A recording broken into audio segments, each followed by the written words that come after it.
I'm the director of speech recognition at Soapbox Labs.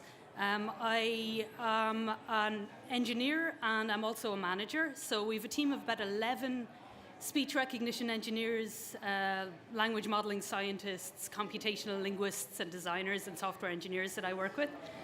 And together we are making children's speech technology that is safe and it's accessible by developers and companies to use. So I'm just going to talk a bit generally today about speech recognition and how it's improved over the years. So here's a clip from 2011 that I'm going to play. And this shows you what people thought about speech recognition in 2011. What's the one part of the television experience that's not perfect? To me, it's the remote control. Too easy to lose, right? Yes! I lose my remote all the time. Grr, couch cushions. What if you didn't need a remote control? Because your remote control was your own voice. Television on, channel NBC. Crew out of the Bronx called the Ace Deuces. Amazing! I give you voice activation. Word from my CIs, he got off by... Well, that shouldn't happen. TV on. And he's voice activation or VOAC. The only wit we have is some mute kid. Unmute. My friends at the DEA say these guys have a high volume of cocaine coming in from the docks. Low Put it up volume. the endo. But first I want to go home and delete everything that's on my DVR. Oh, why would you come do on. that? Aren't you 6 episodes TV behind mute. Top Chef? Jack, it doesn't seem to work. So this is pretty much the perception that people had of speech recognition. I started working in speech technology about 12 years ago, and at the time we had all the algorithms in place, but we had none of the data, so we couldn't get it working like it did in that clip.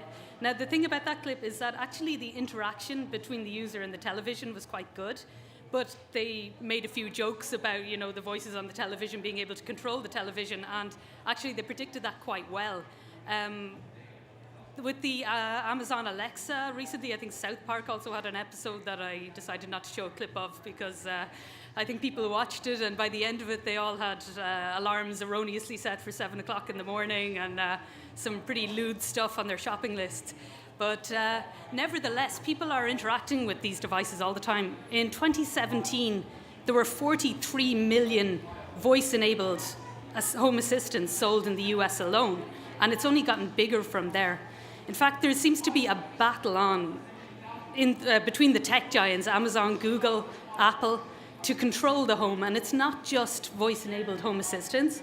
It's also other companies like Samsung making these voice-activated televisions and fridges and ovens and vending machines. And, of course, we have voice technology in cars as well. In fact, the market is so big that people are predicting that voice interaction is going to overtake gesture, touch, and typing as the main interaction between users and technology. But the problem is that when we bring these devices into our homes, first of all, it takes adults quite a long time to get used to it, and we've seen that over the last decade or so, that there wasn't much going on, and then suddenly in 2017, people started getting these voice-enabled home assistants and talking to them as if they were people in their own house. And adults are doing this, but children are also doing it, and children are taking to it a lot more naturally than adults do. When I talk to one of these home assistants, I feel like I'm talking to somebody who doesn't actually speak my language. I find myself shouting at them, going, "Hello, Alexa, will you do this?" Kids don't have that problem. They just they dive straight in there. However, from a speech technology point of view, speech technology, speech recognition isn't very good or accurate for children's speech yet. And there are lots of scientific reasons this is so. The physiological differences between children and adults, for one, and the amount of data you need to actually build good acoustic models that would make speech recognition work for children.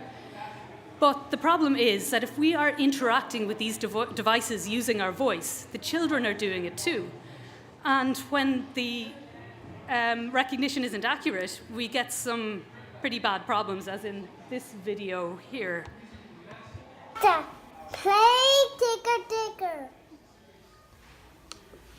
Alexa, play ticker ticker. Bobby, can you talk to play wheels? You want to hear a station for porn detected, porno ringtone, hot chick amateur girl calling sexy. No. Hot pussy anal dildo ringtone. Alexa, stop! So maybe I should have apologized in advance for some of the rude words you hear there, but the fact remains that when you're interacting with technology using your voice, there's no parent gate there at all, like there would be for a keyboard or a gesture or something like that.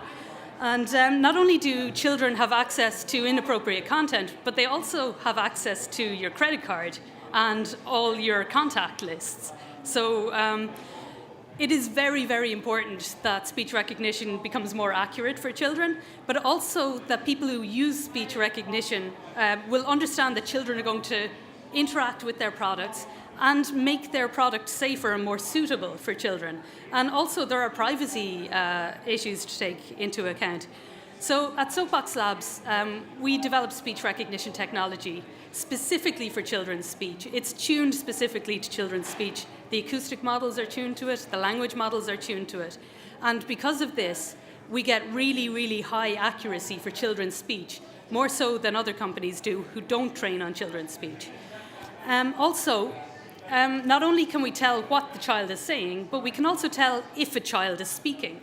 This can enable people like Alexa, for example, to reroute reroute the voice to access content that is suitable for the age group.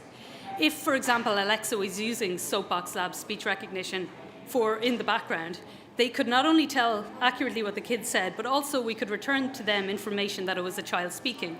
Then they could put up a parent gate, they could block the inappropriate content or the credit card numbers from the children. And finally, there's privacy. With GDPR that came in last week, there's a lot of knock-on effects for children's speech. Voice audio is personal data, and you can't store it without consent, and children can't give consent, so the parents need to give consent for the children. A lot of things actually that are voice activated operate out of the box. So immediately if a child starts interacting with it and the company saves that data, they're in violation of GDPR. If a child's friend comes over to the house and starts using Amazon Alexa and you store that children's data, that also arguably is a violation of GDPR as well. With the Soapbox Labs biometrics function, we'll be able to tell whether you have permission to save that child's data, that voice data, or not. And if not, the company can decide not to save that data. So, as well as Amazon Alexa and televisions, I mean, children don't use these things as much. Well, they use Alexa a lot, they interact with it a lot, they ask it questions. But when it comes to ovens, microwaves, and vending machines, you don't get many children interacting with them. However, we do have a lot of clients and potential clients who are doing really interesting things that require children's speech recognition. A lot of these are in the domain of language learning, early literacy, where you'd have some pronunciation assessment. Then there's robotics, so a lot of people are building robots that will conversationally engage with children. And then there's the whole gaming sphere, where children are interacting with games using their voice. And having accurate, safe children's speech recognition is vital for any of these applications. We put together, at Soapbox Labs, we don't make these applications, we just provide the speech recognition as an API for developers to access. But we threw together a demo of a few things that are possible. And I just have a video here to show a few things. So this is a child interacting with a mobile phone, for example, that has some games on it. Down.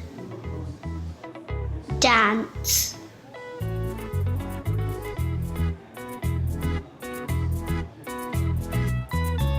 What is 3 plus 2? 5.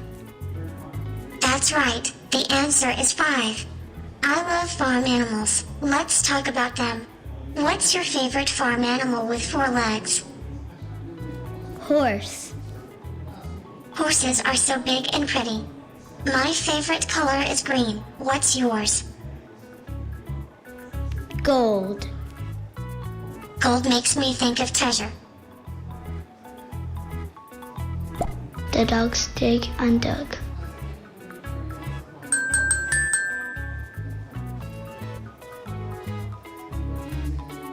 The dogs dig and dig.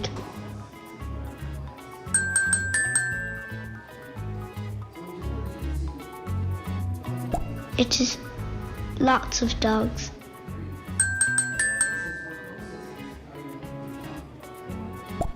It is lots of fun.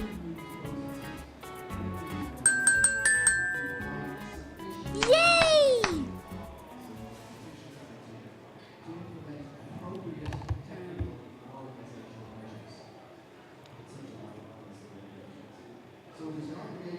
So, over the last 3 or 4 years, Soapbox Labs has grown quite significantly.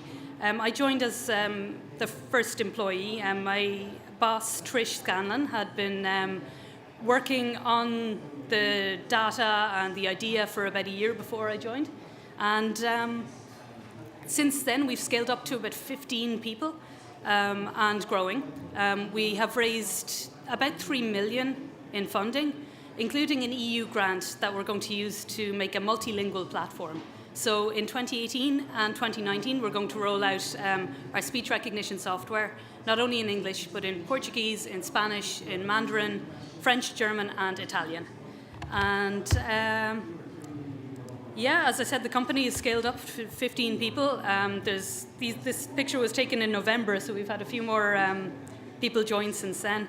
I'm happy to report that we have a 50-50 gender split, including 45% of the tech team being female, and we're from 7 different countries. And yeah, that's it. That's all.